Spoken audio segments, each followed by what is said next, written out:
9 meses. 8 de la mañana con 33 minutos, avanzamos junto a ustedes. Ayer estuvimos en conversación con el doctor Renato Acuña, quien va a esta lista, ¿cierto? Médicos Unidos, ¿verdad? Sí. Unidos por los médicos, más bien, en las próximas elecciones para elegir al presidente o presidenta del Colegio Médico a nivel nacional. Hoy es el turno de la doctora Ana María Arriagada. Ella también es candidata a la presidencia nacional del Colmed, en la candidata de la lista B, Colmed Contigo. ¿Cómo está, doctora? Bienvenida a Matinal Nuestra Casa.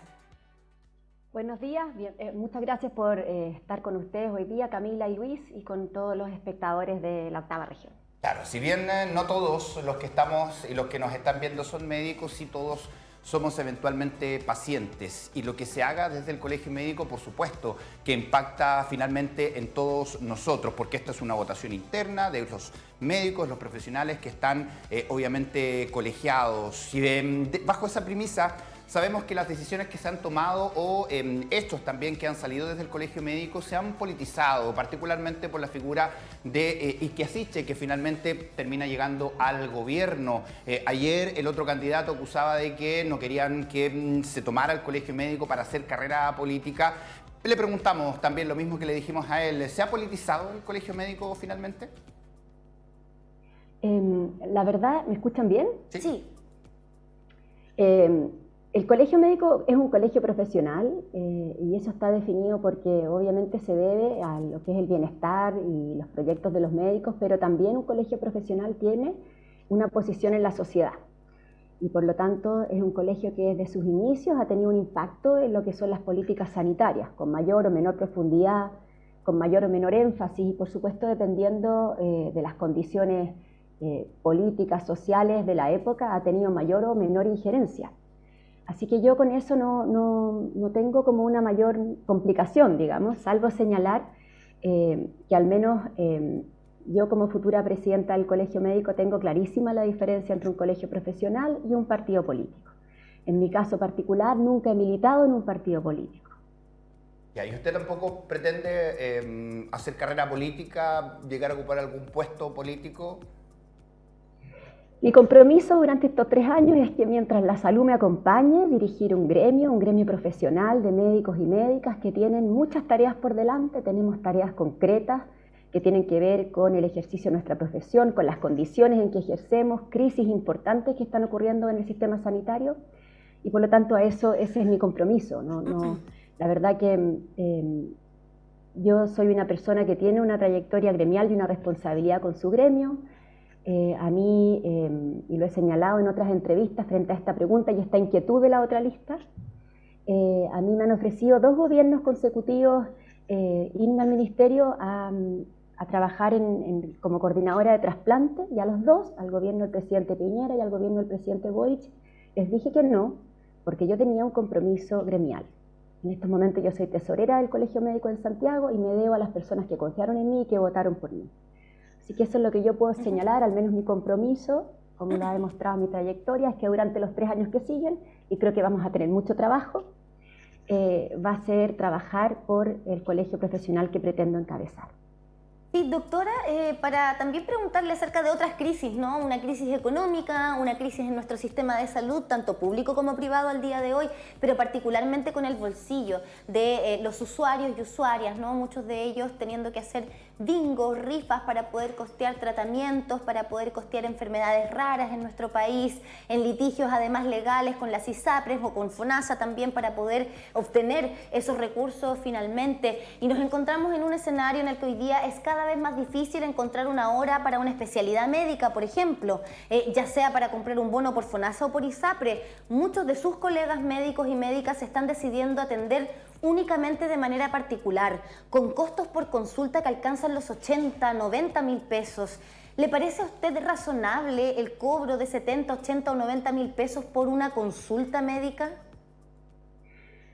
La verdad es que este país es un país que uno de sus grandes problemas y que por supuesto es uno de sus focos de inequidad más grande es el gasto en bolsillo de los pacientes cuando enfrentan una enfermedad. Entonces lo que yo espero como médica y también espero conducir como presidenta del Colegio Médico es que los cambios que tenemos que hacer, que es mandatorio que los hagamos porque está claro que el sistema de salud no puede seguir como está, lo que es el aseguramiento privado y las ISAPRES tiene que cambiar radicalmente. Primero tienen que cumplir un fallo y en segundo tienen que adaptarse a los cambios que van a seguir, con una superintendencia más fuerte y por supuesto con el foco puesto en que los planes en el fondo no suban sin límite y no se siga cargando a los pacientes ni discriminando su ingreso. Y por otro lado, FONASA también tiene que hacer muchas mejoras y tiene que seguir mejorando en lo que es la lista de espera y tiene que fortalecerse, pagar a tiempo a las clínicas, por ejemplo, por las prestaciones que se hacen, subir también el precio de sus aranceles y mejorar la modalidad libre elección. Así que yo la verdad que creo que es muy importante que los cambios que hagamos por delante, y es lo que yo pretendo liderar como presidenta del Colegio Médico, tengan en el centro, por supuesto, la atención de los usuarios y resolver los grandes temas de inequidad. Y uno de esos es el gasto de bolsillo. Y con respecto a eso mismo, entendiendo que el Colegio Médico nace con el objetivo, obviamente, de alguna manera proteger a los colegiados, ¿cómo está el concepto de la ética también? Muchos sienten, o muchos sentimos, sin meternos en el bolsillo, por supuesto, de cada uno de los médicos, el sacrificio que hacen por estudiar, las constantes actualizaciones y todo. Pero muchos sienten que, claro, hay un grupo de médicos que deciden llegar a ser doctores o médicos para poder obtener grandes recursos. De repente hay hospitales públicos que no les satisfacen a lo mejor ese pago, el tema del cobro de las consultas. ¿Se pretende conversar este tema? Y le pregunto directamente, ¿para algunos médicos se ha transformado en un negocio la salud? Mire, yo primero quiero, como hoy día vamos a celebrar en muchos establecimientos de salud el Día del Médico, y quiero hacer un reconocimiento a todos mis colegas, médicos y médicas, que diariamente se esfuerzan por dar la mejor atención y hacer honor a nuestra profesión. Quiero señalar que esta no es una carrera profesional cuya meta sea el enriquecimiento, de ninguna manera. La medicina como profesión, una profesión muy antigua, por supuesto, tan antigua como la enfermedad, es una profesión que se debe en primer lugar al bien de los pacientes, al cuidado de ellos, a que no enfermen y a cuidarlos hasta que mueran o hasta que sanen. Eso es lo que se llama el bien primario. Cuando en una profesión uno confunde el bien primario con los bienes secundarios, por ejemplo, un bien secundario es la fama, la plata, el prestigio académico, son todas cosas que son como adornos, que por supuesto en una sociedad como la actual tienen un valor. El tema es que no se confunda con el bien primario. Cuando eso pasa, efectivamente se pierde conexión con la comunidad y se pierde algo que tiene que ver con la propia satisfacción y la felicidad. Doctora. Entonces, la verdad, si usted me pregunta a mí, nosotros igual en el programa tenemos contemplado, por ejemplo, revisar nuestro código de ética y hacerlo en forma participativa, incluyendo a todos los colegiados. Y eso es algo que las personas que trabajamos en ética lo tenemos como muy presente. Yo soy parte del departamento de ética del Colegio Médico y nuestra inquietud es volver a revisar nuestro código, precisamente para cuidar que nuestra profesión siga manteniendo como centro el bien del paciente, porque esa es la mejor manera de seguir siendo una profesión válida frente a la comunidad, de que cuando hablamos, ustedes tengan claro que yo hablo como médica y no estoy hablando porque quiera ser famosa ni porque quiero traer pacientes a mi consulta, ¿se entiende? Eso. Ya, y con respecto a eso mismo, esto es para quienes están colegiados finalmente, este código de ética. Ayer nos decían que hay muy pocos médicos que se están queriendo colegiar precisamente porque algunos cuestionan, de hecho, para la época de la pandemia muchos también tomaron esa decisión. De repente uno conversa con algún amigo médico y dicen que claro, colegiarse está muy politizado. Esa es la opinión de los propios médicos, no de todos, pero de algunos. ¿Qué pasa con los que no están colegiados? Y ese concepto de los bienes secundarios finalmente para ellos, o sea, el bolsillo, ¿cómo se puede trabajar con ello?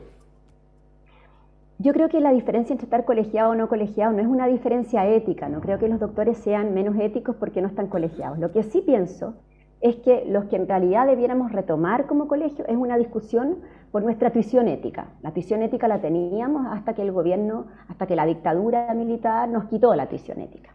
Y hoy si la queremos recuperar, efectivamente tenemos que en el fondo establecer algunos cambios en nuestro colegio que nos permitan de alguna manera abordar la tuición ética. Y para eso, en el fondo, tendríamos que pensar en una colegiatura obligatoria. Son temas que tenemos que discutir, no son temas fáciles.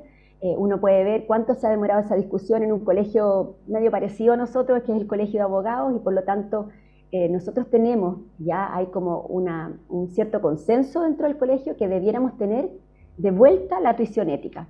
la capacidad de enjuiciar en el fondo dentro de nuestra profesión y que haya un juicio al desempeño moral de un médico que sea en parte hecho por otro par, por otro médico. Entonces, para recuperar la tuición, por supuesto que debiéramos tener una colegiatura obligatoria. Para caminar hacia allá, yo pienso que tenemos que dar una gran discusión y hacer algunos cambios en nuestro colegio o establecer que otra estructura, en otros países, por ejemplo, hay un colegio profesional y hay paralelamente otra institución válida éticamente y validada que enjuicia éticamente a los profesionales. Yo de nuevo creo que los médicos no son más éticos o no porque estén colegiados y por supuesto también mi meta es que se colegien muchos más médicos. ¿Por qué? Porque creo que el colegio médico nos hace crecer juntos, nos da más fuerza y nos acompaña durante todo el ciclo profesional y ese es otro foco del programa que yo encabezo. Ahora, doctora, ¿cuáles son las falencias de nuestro sistema sanitario en general, tanto público como privado? ¿Cuáles son las que ustedes como lista también han diagnosticado y qué pueden hacer desde el colegio médico para subsanarlas? Nosotros nos hemos enfocado básicamente como en 3 puntos de la crisis. Primero, en la crisis de las ISAPRES, porque desestabiliza el sistema en su conjunto. Muchos médicos trabajamos en los 2 sistemas, el público y el privado. Los pacientes transitan entre uno y otro. Y por lo tanto, nosotros creemos que hay que dar pronta certeza dentro de esa crisis del sistema privado y vamos a pelear porque hayan certezas prontas hacia el mundo médico. En segundo lugar, creemos urgente abordar el tema de las listas de espera. Y en tercer lugar, el tema de los servicios, las unidades de emergencia y especialmente lo que es la disponibilidad de atención en salud mental. Psiquiatras, psicólogos para pacientes con patología de salud mental, especialmente infantos juveniles.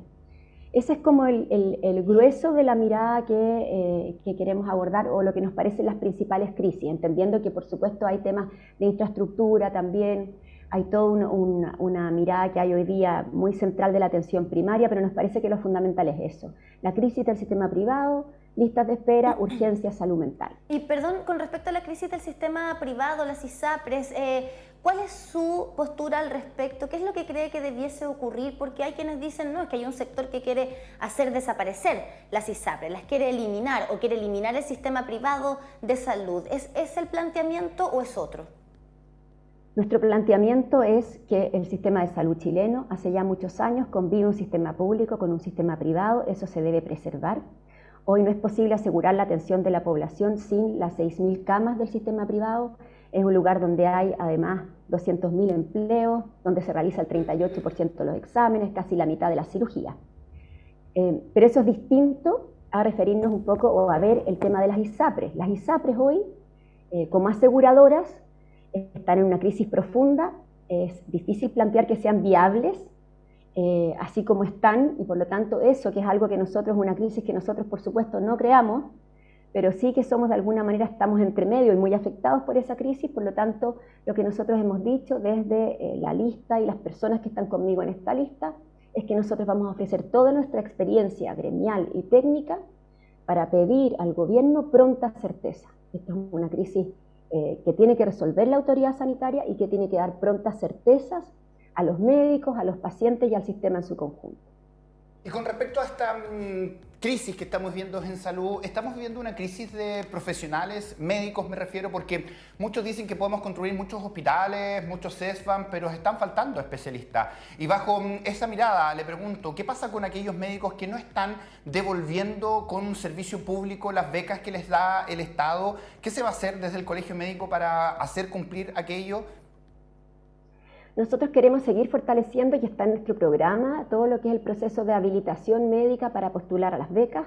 Y también queremos seguir trabajando con organizaciones médicas que ya existen, que por ejemplo son la Asociación de Residentes y también los médicos generales de zona, para establecer en el fondo un sistema de devolución de sus becas, de postulación. Muchas veces a sus becas el médico general de zona pasa 6 años en una zona, muchas veces desarrolla ahí una fuerte como ligazón con su territorio. A veces tiene familia en ese lugar, luego viene a hacer una especialidad a un centro universitario, un centro docente, y quiere volver a esa misma plaza, pero en ese momento el sistema lo suelta y a veces no le ofrece cargos. Entonces lo que nosotros queremos impulsar desde el colegio es trabajar en conjunto con los médicos que están en formación para con tiempo poder conjugar lo que es el proyecto profesional de un médico y su familia con las necesidades locales de listas de espera y las brechas que existen en diferentes regiones del país. Creemos que eso es posible y que se puede mejorar. Y en mi lista está la expertise también, porque somos 2 personas que estamos ahí con conocimientos fuertes desde el punto de vista académico, y también me acompañan salubristas, y por lo tanto creemos que podemos apoyar en eso. Y de nuevo, repito, aquí hay agrupaciones de médicos que ya están muy fortalecidos, que tienen información. Los médicos generales de zona, por ejemplo, realizan un censo. Entonces nosotros queremos impulsar que esa información se una con la información ministerial de brechas también, y poder, junto con las universidades, canalizar becas que sean cada vez más oportunas. Perfecto, doctora Ana María Arriagada, candidata a la presidencia nacional del Colegio Médico por la lista, se lo digo de inmediato, Colmed Contigo, lista B. Muchísimas gracias por haber estado con nosotros esta mañana. Gracias Camila y Luis, que tengan un buen día, y muchas gracias a ustedes por este espacio. Muchas gracias. Bueno, partimos obviamente el día celebrando la llegada de noviembre, pero también dando cuenta... ¿Cómo que de noviembre la despedida? O sea, de diciembre.